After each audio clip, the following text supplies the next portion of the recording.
안녕하세요. 유튜브 채널 미국 주식 이슈워치입니다. 오늘 저희는 트립.com 그룹 TCOM에 대해 아주 깊이 파헤쳐보는 시간을 갖겠습니다. 저희가 조사한 바에 따르면요, 이 중국 기반의 온라인 여행 공룡, 정말 흥미로운 성장 스토리를 써내려가고 있는 것 같아요. 근데 동시에 또 면밀히 들여다봐야 할 지점들도 분명히 가지고 있더라고요. 네, 맞습니다. 뭐랄까, 화려한 성장세 이면에는 늘 그 고려해야 할 리스크하고 과제들이 있게 마련이죠. 오늘은 그래서 트립닷컴의 기회 요인, 그리고 또 잠재적인 위험 요소들, 이런 것들을 좀 균형 있게 짚어보면서요. 청취자 여러분께서 이 기업을 좀 더 다각적으로 이해하시는데 도움을 드리고자 합니다. 좋습니다. 그럼 먼저 트립닷컴이 도대체 어떤 기업인지 기본적인 내용부터 좀 살펴볼까요? 중국 상하이에 본사를 두고 있죠. 트립닷컴 그룹, 우리가 잘 아는 시트립, 그리고 항공권 검색으로 유명한 스카이스캐너, 또 글로벌 브랜드인 트립닷컴, 이런 여러 브랜드를 가지고 있어요. 이걸 통해서 전 세계 한 200여 개 국가하고 지역에서 호텔, 항공권, 이런 다양한 여행 상품을 중개하는 정말 거대한 온라인 여행사 OTA라고 할 수 있겠습니다. 이 회사의 비전이 최고의 여행 경험을 제공하는 거라고 하는데요. 이걸 위해서 24시간 다국어 고객 서비스는 기본이고요. 요즘 또 핫한 AI 기술, 이걸 기반으로 한 여행 비서, 트립 지니 같은 것도 활용하더라고요. 이걸로 이제 개인 맞춤형 추천도 해주고 예약도 간편하게 지원하고 단순 예약 플랫폼을 넘어서는 거죠. 뭐랄까, 여행 전반에 걸친 토탈 솔루션을 제공하겠다. 이런 의지가 좀 엿보입니다. 그리고 환경 경영이나 사회공헌 활동 같은 지속 가능성 노력도 꽤 강조하고 있고요. 최고의 여행 경험이라는 비전 자체는 후련하죠. 이상적이고요. 근데 그 전 세계 200개국에서 24시간 다국어 서비스를 그것도 동일한 품질로 유지한다. 이건 사실 어마어마한 도전 과제입니다. 비용 문제로 당연히 만만치 않을 거고요. 현실적으로 모든 시장에서 그렇게 일관된 서비스 품질을 제공하기에는 글쎄요, 쉽지 않을 수 있습니다. 그리고 그 트립지니 같은 AI 기술, 이것도 흥미로운 시도이긴 합니다만 이게 과연 경쟁사들, 부킹홀딩스나 익스피디아 같은 회사들의 AI 투자하고 비교했을 때 얼마나 차별화된 우위를 제공하는지는 좀 더 지켜봐야 할 문제 같아요. 또 아까 말씀하신 개인 맞춤 추천, 이걸 하려면 결국 방대한 사용자 데이터가 필요하잖아요. 이건 필연적으로 프라이버시 침해 우려나 또 각국의 데이터 보호 교제 강화라는 리스크를 안고 갈 수밖에 없죠. 그리고 지속 가능성 활동, 이것도 마찬가지예요. 이게 실제 경영 성과하고 얼마나 깊이 연결되어 있는지 그 실효성은 좀 따져볼 필요가 있습니다. 어쩌면 그냥 이미지 메이킹, 보여주기식 활동에 그칠 수도 있으니까요. 네, 일리 있는 지적이십니다. 확실히 고려해야 할 부분들이네요. 그럼 트립닷컴은 어떤 고객들을 주로 목표로 삼고 또 시장에서는 어떤 전략을 펼치고 있을까요? 기본적으로는 전 세계 여행객을 다 대상으로 하겠죠. 근데 특히 아시아 태평양 지역에서 굉장히 강한 모습을 보이고 있습니다. 중국 기반이니까 당연할 수도 있고요. 근데 흥미로운 게 그 3E 전략이라는 걸 쓰더라고요. 첫 번째 E는 이벤트. 그러니까 이벤트 중심의 여행을 즐기는 젊은 세대. 두 번째는 엘더리. 시간과 경제적 여유가 있는 중장년층. 그리고 마지막 E는 이코노미. 가성비를 중요하게 생각하는 고객층. 이렇게 세 그룹을 모두 공략하겠다. 이런 다각적인 접근을 하고 있습니다. 특히 그 익스피디아 같은 경쟁사하고 비교했을 때 항공권이나 패키지 상품에서 가격 경쟁력이 좀 있다는 평가도 받고요. 타겟 고객층이 좀 너무 광범위한 것 아닌가 하는 생각도 솔직히 듭니다. 모든 사람을 위한 서비스라는 게 자칫 잘못하면 아무에게도 특별하지 않은 서비스가 될 위험이 있거든요. 그 3 전략도 이론적으로는 그럴싸해 보이지만 실제로는 어떨까요? 이 세 그룹, 그러니까 젊은 세대, 중장년층, 가성비 추구 고객, 이들의 니즈는 정말 천차만별이잖아요. 이걸 하나의 플랫폼에서 다 효과적으로 만족시킨다는 게 과연 현실적으로 쉬울까 하는 의문이 듭니다. 예를 들어서 젊은 층이 선호하는 여행 스타일하고 중장년층이 선호하는 스타일은 정말 완전히 다른데 이걸 동시에 만족시키는 맞춤 서비스를 구현한다. 이건 상당히 어려운 과제일 수 있습니다. 물론 어려운 과제죠. 네. 근데 다양한 상품 구색이나 또 아까 말씀드린 가격 경쟁력 같은 걸로 어느 정도는 대응하고 있는 거 아닐까요? 특히 항공권이나 패키지 상품에서 가격 메리트가 있다는 건 이건 뭐 확실히 큰 장점이죠. 요즘같이 경기가 안 좋을 때는 더 그렇고요. 가격 경쟁력. 네, 물론 중요합니다. 특히 여행 상품에서는요. 하지만 그게 언제까지 지속 가능할까요? 부킹홀딩스나 익스피디아 같은 정말 거대한 글로벌 기업들과의 출혈 경쟁은요. 결국 수익성을 갉아먹을 수밖에 없습니다. 언제까지고 가격으로만 승부할 수는 없을 텐데요. 결국 장기적으로 봤을 때 가격 외에 어떤 차별화된 가치, 예를 들면 뭐 독특한 경험 상품이라든지 아니면 정말 뛰어난 고객 서비스라든지 이런 걸 제공할 수 있느냐가 관건이라고 봅니다. 이 부분이 좀 명확하지 않다면 글쎄요, 지속 가능한 성장에 대해서는 계속 의문부호가 붙을 수밖에 없죠. 네, 차별화된 가치, 중요한 포인트네요. 그렇다면 트립닷컴의 비즈니스 모델 자체는 어떻게 평가하시나요? 호텔이나 항공기를 직접 소유하지 않고 중개 역할에 집중하는 그 자산 경량화 모델을 사용하고 있잖아요. 저는 이게 재무적으로도 굉장히 유연하고 또 글로벌 시장으로 빠르게 확장하는 데 큰 도움이 되는 비결이라고 보거든요. 자산 경량화 모델, 네, 효율적인 측면이 분명히 있습니다. 초기 투자 비용 적고 시장 변화에 좀 더 민첩하게 대응할 수도 있고요. 하지만 그건 동시에 그만큼 항공사나 호텔 같은 파트너들에 대한 의존도가 절대적이라는 의미이기도 합니다. 만약에 그 파트너사들이 자체적인 직접 판매 채널을 강화한다거나 아니면 트립닷컴 같은 OTA에 요구하는 수수료를 갑자기 올려버리면 어떻게 될까요? 트립닷컴의 수익 구조는 정말 직접적인 타격을 받게 되는 거죠. 뭐랄까 소위 말하는 갑일 관계에서 자유롭기 어려운 구조라고 할 수 있습니다. 의존성 무제군요. 하지만 수익원을 보면요. 항공권이나 호텔 예약 수수료 외에도 꽤 다양하지 않나요? 예를 들어 패키지 투어 상품 중개도 하고 현지 액티비티나 렌터카 예약 수수료도 있고요. 또 기업 고객들을 대상으로 하는 출장 관리 서비스, TMC라고 하죠. 여기서 나오는 수수료도 있고 플랫폼 내 광고 수익도 있고요. 이렇게 원스톱 여행 플랫폼을 지향하는 만큼 위험 분산도 어느 정도는 되지 않을까 싶은데요. 여러 수익원이 있다는 건 물론 긍정적인 부분입니다. 다각화 노력은 하고 있는 거죠. 하지만 그럼에도 불구하고 여전히 항공권하고 호텔 예약 수수료가 차지하는 비중이 압도적으로 높습니다. 이게 현실이에요. 그렇기 때문에 이 두 가지 핵심 시장에서의 경쟁이 심화되거나 아니면 뭐 예기치 못한 외부 충격, 예를 들어 팬데믹 같은 걸로 시장 상황이 급격히 나빠지면 회사 전체 실적이 크게 흔들릴 수 있다는 거죠. 기업 출장 TMC 시장 역시 아시다시피 경쟁이 굉장히 치열하고 또 경기에 아주 민감하게 반응합니다. 광고 수익은 또 플랫폼 트래픽에 따라서 변동성이 클 수밖에 없고요. 그래서 단순히 발표되는 매출액만 볼 게 아니라 총 예약 건수, 그로스 부킹스나 총 거래액, GMV, 그로스 머첸다이스 볼륨 같은 좀 더 본질적인 운영 지표들을 통해서 실질적인 성장세를 꼼꼼히 확인하는 것이 중요합니다. 네, 운영 지표의 중요성 다시 한번 기억해 두겠습니다. 이제 트립닷컴의 가장 큰 경쟁력 중 하나로 꼽히는 기술력에 대해서 좀 더 얘기를 해보죠. 앞서 잠깐 언급했던 AI와 빅데이터를 활용한 서비스, 특히 그 트립지니 같은 개인 맞춤형 서비스는 확실히 사용자 경험을 높이는 데 큰 역할을 하는 것 같아요. 사용자의 과거 검색 기록이나 소비 패턴, 뭐 이런 데이터들을 분석해서 딱 맞는 여행 상품을 추천해 주니까 정말 편리하죠. 질문에 즉각 답해주고 예약까지 도와주고요. AI와 빅데이터 활용, 이게 물론 중요하긴 한데 사실 이제는 OTA 업계에서 거의 기본 소양이 되어가고 있다고 봐야 합니다. 부킹홀딩스나 익스피디아 같은 경쟁사들도 이 분야에 정말 막대한 자금을 쏟아붓고 있거든요. 그래서 트립닷컴의 기술이 과연 그들보다 월등히 뛰어나서 독보적인 경제적 해자, 모트라고 할 수 있을 정도인지는 솔직히 좀 의문입니다. 기술 격차라는 게 생각보다 빠르게 좁혀줄 수도 있거든요.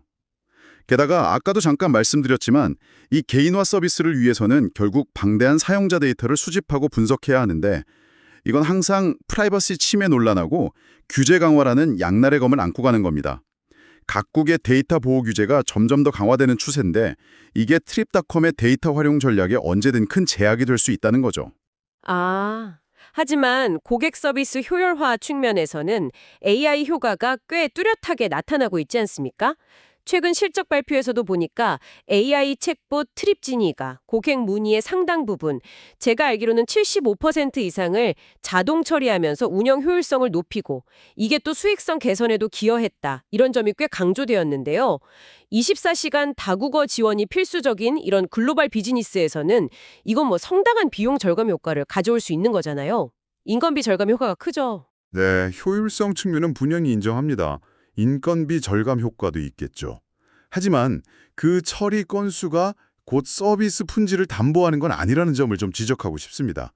예를 들어서 아주 복잡하거나 아니면 고객이 감정적으로 격앙되어 있는 문제 같은 경우에는 여전히 섬세한 응대가 가능한 인간 상담원의 역할이 중요합니다.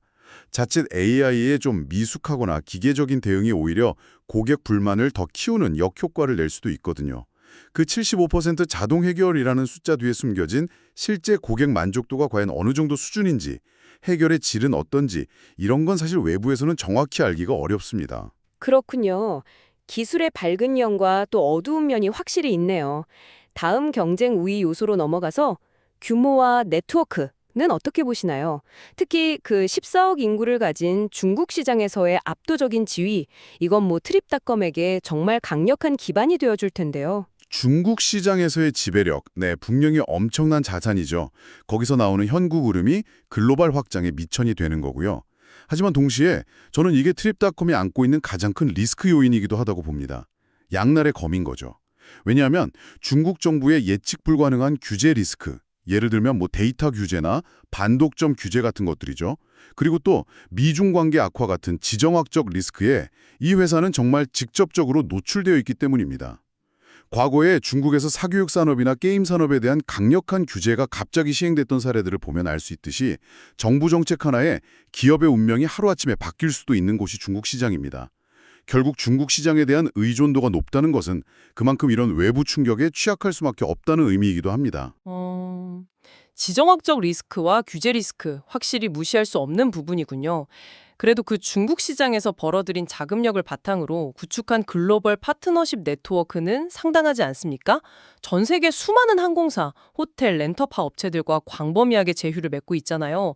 이게 결국 경쟁사보다 훨씬 다양한 상품 구색을 갖게 하고 더 많은 고객과 또 파트너들을 끌어모으는 일종의 네트워크 효과를 만들어내는 것 같은데요. 이건 무시할 수 없는 경쟁력 아닐까요? 네트워크 효과, 네, 중요합니다. 플랫폼 비즈니스에서는 핵심이죠. 사용자가 많아질수록 플랫폼의 가치가 기하급수적으로 높아지는 현상. 하지만 트립닷컴의 글로벌 네트워크가 과연 부킹홀딩스나 익스피디아가 수십 년에 걸쳐서 탄탄하게 구축해온 특히 유럽이나 북미 시장 중심의 네트워크와 비교했을 때 질적으로나 양적으로 정말 우위에 있다고 단언하기는 아직 좀 어렵다고 봅니다. 특히 서구권 시장에서는 트립닷컴은 여전히 후발주자이고 강력한 기존 플레이어들과의 경쟁에 직면해 있죠. 아시아 시장에서의 성공 방정식이 다른 문화권, 다른 경쟁 환경에서도 그대로 통할지는 좀 더 지켜봐야 할 문제입니다.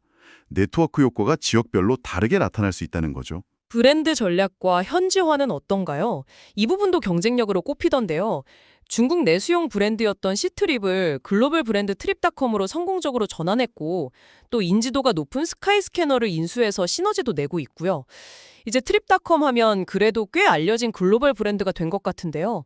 그리고 단순히 이름만 바꾼 게 아니라 20개 이상의 언어를 지원하는 24시간 고객센터를 운영하고 각 지역 특성에 맞는 맞춤형 서비스를 제공하려고 노력하는 등 현지화에도 꽤 힘쓰고 있는 것 같고요. 글로벌 브랜드 인지도가 예전보다 높아진 건 맞습니다. 스카이스캐너 인수가 큰 역할을 했죠. 하지만 여전히 많은 지역, 특히 서구권에서는 부킹닷컴이나 익스피디아 같은 기존 강자들이 훨씬 더 익숙하고 강력한 브랜드 파워를 가지고 있습니다. 이게 현실이에요. 트립닷컴이라는 브랜드가 이들과 정말 어깨를 나란히 할 정도의 강력한 경쟁력을 확보했다고 보기에는 아직 좀 이른 감이 있습니다. 그리고 현지화라는 것도요. 단순히 언어 지원을 늘리고 기본적인 서비스 몇 개 조정하는 수준을 넘어서 각 지역의 좀 미묘한 문화적 차이나 소비자들의 행동 패턴까지 깊이 있게 반영하는 수준이냐, 이게 중요하거든요. 만약 피상적인 수준의 현지화라면 큰 효과를 보기 어렵습니다. 반면에 정말 깊이 있는 현지화를 하려면 상당한 비용과 노력이 지속적으로 투입되어야 하고요. 이것도 쉬운 일이 아니죠. 네, 여러 가지 과제들을 안고 있군요. 그럼 이제 실제 숫자를 보면서 좀 더 구체적으로 이야기해보죠. 가장 최근에 발표된 2025년 1분기 실적을 한번 보겠습니다. 매출을 보니까 138억 위안. 이게 전년 동기 대비 16% 증가한 수치고 시장 예상치에는 부합했다고 합니다. 그리고 넌갭이 기준, 그러니까 일반 회계 기준 외에 조정된 영업이익은 40억 위안으로 7% 증가했고 조정 순이익은 42억 위안으로 3% 증가했어요. 이익단에서는 시장 예상치를 그래도 소폭 상회하는 모습을 보여줬네요. 네. 숫자를 보면 일단 매출 성장률 16%에 비해서 영업이익 증가율 7%하고 수익 증가율 3%가 눈에 띄게 낮은 점. 이게 좀 마음에 걸립니다. 이건 결국 외형은 성장했지만 수익성은 오히려 둔화되고 있다는 신호일 수 있거든요. 아마도 해외 시장 확장을 위한 공격적인 마케팅 비용 증가라든지 기술 투자 비용 증가 같은 것들이 원인일 텐데 이런 식의 비용이 많이 드는 성장, 수익성 없는 성장이 계속될 수 있을지는 좀 의문입니다. 장기적으로 지속 가능할까요? 하지만 그 성장의 핵심 동력이었던 중국 아웃바운드, 그러니까 해외여행 수요의 회복세는 정말 강력했습니다. 이건 긍정적으로 봐야 하지 않을까요? 호텔 및 항공권 예약 건수가 팬데믹 이전인 2019년 같은 기간에 120% 수준까지 치솟았다고 하니까요. 이건 시장 평균 회복률이 한 80에서 90% 정도였던 걸 감안하면 훨씬 웃도는 정말 놀라운 수치죠. 그리고 중국 정부가 비자 면제 정책을 확대하면서 인바운드, 즉 외국인들의 중국 여행 예약도 100% 이상 급증했다고 하고요. 해외 플랫폼인 트립닷컴 자체의 예약 건수도 60% 이상 증가하면서 글로벌 성장세도 여전히 견조한 모습을 보였습니다. 네, 그 중국발 여행 수요 회복세가 고무적인 것은 사실입니다. 숫자가 그걸 보여주고 있고요. 하지만 지금 나타나고 있는 이런 폭발적인 성장이 과연 앞으로도 계속될 수 있을까? 이게 중요합니다. 지속 가능성의 문제죠. 혹시 그동안 팬데믹 때문에 억눌렸던 수요가 한꺼번에 터져나오는 팬톱 효과거나 아니면 정부의 일시적인 정책 효과에 기댄 것은 아닐까요? 이런 효과들이 사라진 후에도 지금과 같은 높은 성장률을 계속 유지할 수 있을지가 관건입니다. 성장의 질을 따져봐야 한다는 거죠. 예를 들어서 과도한 할인 프로모션이나 마케팅 비용 지출에 기댄 성장은 아닌지 아니면 글로벌 경기 둔화 같은 외부 충격이 왔을 때도 버틸 수 있는 그런 체력을 갖춘 성장인지 이런 부분들을 좀 더 면밀히 살펴봐야 합니다. 단기 실적만 보고 판단하기는 이르다는 거죠. 네, 성장의 질에 대한 우려 충분히 제기될 수 있는 문제네요. 트립닷컴은 금융회사가 아니니까 연체율 같은 직접적인 재무 건전성 지표는 없지만 대신 다른 운용 지표들을 통해서 건전성을 보여주려고 하지 않을까요? 예를 들면 예약 취소율을 낮게 관리한다거나 고객 불만율을 줄인다거나 구체적인 데이터를 공개하진 않겠지만 회사 내부적으로는 이런 목표가 있겠죠. 그리고 또 아까 말씀드린 큐날이나 스카이스캐너 같은 여러 자회사들의 플랫폼을 효율적으로 통합 관리하는 시스템 운영 역량 이런 걸 통해서 좀 건전성을 보여줄 수도 있을 것 같은데요. 바로 그 점이 문제입니다. 말씀하신 예약 취소율, 고객 불만율, 시스템 오류율 같은 실질적인 운영 건전성을 보여주는 지표들이 외부에 투명하게 공개되지 않는다는 것. 이게 정보 비대칭성 문제죠. 내부적으로는 당연히 관리를 하겠지만 저희 같은 외부 투자자나 분석가 입장에서는 그걸 정확히 알 수가 없다는 겁니다. 그리고 쿠나, 스칸스캐너 등 여러 시스템을 통합해서 관리하는 건 말처럼 쉬운 일이 아닙니다.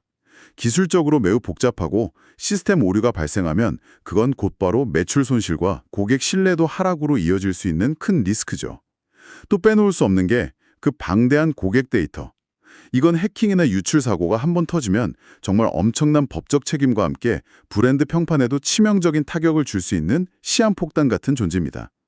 그래서 현재의 성장이 정말 질적 성장인지 아니면 경쟁 심화 속에서 마진을 희생하면서 이룬 비용 높은 성장인지를 판단하기 위해서는 사실 더 투명한 운영 데이터 공개가 필요합니다. 외부 충격에 대한 회복 탄력성 역시 아직 완전히 검증되었다고 보기는 어렵고요. 정보의 투명성 문제가 있군요. 알겠습니다. 그렇다면 시장, 특히 월가의 애널리스트들은 이런 상황들을 종합적으로 어떻게 보고 있을까요? 전망은 어떤가요? 아직 2025년 2분기 실적 발표 전이고 회사에서 공식적인 가이던스를 내놓지는 않았습니다만 애널리스트들의 컨센서스는 그래도 꽤 긍정적인 편인 것 같습니다. 2분기 주당 순이익 EPS 컨센서스는 0.87달러로 장난 같은 기간과 비슷한 수준의 견조한 수익성을 유지할 것으로 보고 있고요. 매출 컨센서스는 약 146억 위안 정도로 이것도 상당한 성장을 예상하는 수치입니다. 그리고 벤치마크 리서치를 포함해서 다수의 애널리스트들이 강력 매수 또는 매수 의견을 유지하고 있고 평균 목표 주가도 현재 주가 2025년 8월 27일 기준 보다 약 19% 정도 높은 75.93달러 수준이더라고요. 최고 목표가는 무려 87달러까지 제시된 곳도 있고요. 네, 회사의 공식 가이던스가 없는 상황에서는 그 애널리스트 컨센서스가 사실상 시장의 기대치가 되어버립니다. 그런데 이게 양날의 검이 될 수 있는 게 만약 실제 실적이 이 컨센서스를 충족하지 못하면 기대가 컸던 만큼 실망 매물이 쏟아지면서 주가 변동성이 오히려 더 커질 위험이 있습니다. 그리고 애널리스트들이 중국 여행 시장의 회복 속도나 글로벌 확장 속도를 너무 낙관적으로 보고 있을 가능성도 배제할 수 없고요. 이제는 컨센서스를 그냥 충족하는 것 자체만으로는 시장에서 별다른 반응을 얻기 어려울 수도 있습니다. 워낙 기대치가 높아져 있어서요. 오히려 컨센서스를 뛰어넘는 어닝 서프라이즈를 내지 못하면 주가에 부정적으로 작용할 수도 있다는 거죠. 그리고 목표 주가는 어디까지나 예측일 뿐입니다. 참고는 하되 절대적인 기준으로 삼아서는 안 되겠죠. 아까 PE 비율이 현재 17.9배 수준이라고 하셨는데 이것도 미래 성장률 전망치가 둔화되면 얼마든지 하락할 수 있는 수치입니다. 현재 밸류에이션이 합리적인지는 계속 따져봐야 하는 문제고요. 그렇군요. 기대치가 높아진 만큼 실적 발표에 대한 부담감도 커지겠네요. 결국 다가온 2분기 실적 발표에서는 일단 컨센서스 달성 여부가 가장 중요하겠고 그와 더불어서 매출 성장뿐만 아니라 영업이익률 같은 수익성 지표가 개선되고 있는지 그리고 중국 아웃바운드 및 인바운드 여행 시장의 회복세가 계속 이어지고 있는지 또 규제 환경에 대해서 경영진이 어떤 코멘트를 내놓는지 이런 부분들을 종합적으로 주목해야 할 것 같습니다. 맞습니다. 특히 저는 그 수익성 개선 여부가 중요하다고 봅니다. 1분기에 이익 증가율이 둔화된 모습을 보였기 때문에 2분기에는 다시 개선되는 모습을 보여줘야 시장의 신뢰를 얻을 수 있을 겁니다. 외형 성장뿐만 아니라 내실도 탄탄하게 다지고 있다는 걸 증명해야 하는 거죠. 그리고 중국 관련 규제 리스크에 대한 회사의 입장과 대응 계획, 이건 항상 주의 깊게 들어야 합니다. 혹시 긍정적인 발언 속에 숨겨진 위험 신호는 없는지, 불확실성에 대해서 얼마나 구체적으로 대비하고 있는지 파악하는 것이 중요하죠. 자사주 매입이나 배당 같은 주주 환원 정책에 대한 업데이트도 물론 투자자 입장에서는 관심사겠지만 이건 어디까지나 회사의 펀더멘털 개선 이후에 따라오는 부차적인 요소라고 봐야 할 것 같습니다. 네, 잘 알겠습니다. 자, 그럼 이제 오늘 나눈 이야기들을 종합적으로 정리해볼 시간이 된 것 같습니다. 장기적인 관점에서 봤을 때 트립닷컴은 기회 요인이 정말 많은 기업인 것 같습니다. 세계 최대 인구 대국인 중국의 중산층이 계속 증가하고 있고 이들의 여행 수요 회복 그리고 정부의 비자 면제 정책 확대 같은 것들은 정말 엄청난 기회죠. 특히 중국 시장에서의 그 압도적인 시장 점유율은 거의 독점적인 혜택이라고 할 수 있고요. 여기에 AI, 트립지니 같은 기술 혁신을 통해서 고객 경험을 개선하고 동시에 운영 효율성을 높여서 수익성까지 개선하려는 노력을 하고 있다는 점, 그리고 자산 경량화 모델과 기술 기반의 효율성 추구, 이런 것들이 장기적인 성장의 든든한 발판이 될 수 있다고 봅니다. 또 트립닷컴과 스카이스캐너를 통해서 글로벌 브랜드 인지도를 높이고 아시아 태평양 지역을 중심으로 해외 사업이 고성장하고 있다는 점도 중국 의존도를 낮추고 진정한 글로벌 플랫폼으로 진화하고 있다는 긍정적인 신호로 볼 수 있겠고요. 리스크는 물론 존재하지만 충분히 관리 가능한 도전 과제라고 생각합니다. 하지만 저는 그 장기적인 리스크 요인들 역시 매우 심각하게 고려해야 한다고 강조하고 싶습니다. 가장 큰 것은 역시 예측 불가능한 중국 정부의 규제 리스크입니다. 한 번 더 강조하지만요. 특히 데이터 보안, 개인정보 보호, 그리고 거대 기업에 대한 규제 강화 움직임은 트립닷컴의 핵심 경쟁력이라고 할 수 있는 AI 및 데이터 활용 전략에 직접적인 제약을 가할 수 있습니다. 이게 가장 큰 불확실성이죠. 또 미중 갈등 심화 같은 지정학적 리스크, 이것도 미국에 상장된 중국 기업 ADR로서 투자 심리에 계속 악영향을 줄 수 있고 국가 간 여행 정책의 변동성을 키워서 해외 사업 확장에도 큰 걸림돌이 될 수 있습니다.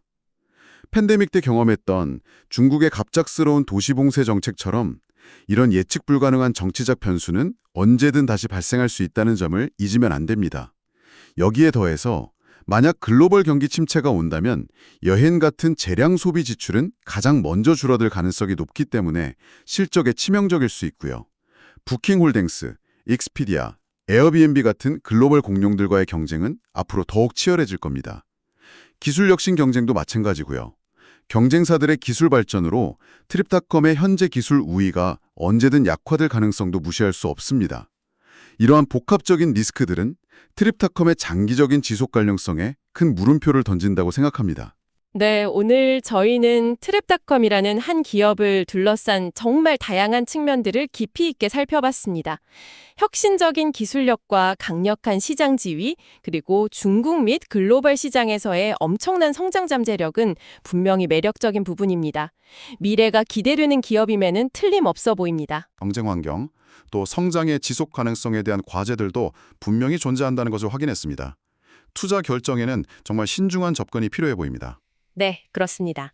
트립닷컴은 높은 성장 가능성과 상당한 수준의 리스크가 공존하는 그야말로 매우 복잡적인 분석이 필요한 기업이라고 할 수 있겠습니다. 오늘 저희가 깊이 파헤쳐본 내용들이 청취자 여러분께서 트립닷컴에 대한 균형 잡힌 시각을 가지시는데 조금이나마 도움이 되었기를 바랍니다. 마지막으로 다시 한번 강조드립니다.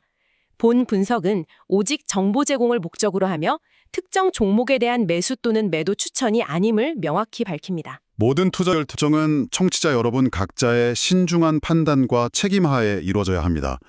또한 오늘 논의된 내용 중 일부는 AI에 의해 생성된 정보를 포함하고 있을 수 있으며 실제 정보와는 차이가 있을 수 있으므로 투자 시 반드시 유의하시기 바랍니다. 지금까지 유튜브 채널 미국 주식 이슈와치였습니다. 감사합니다.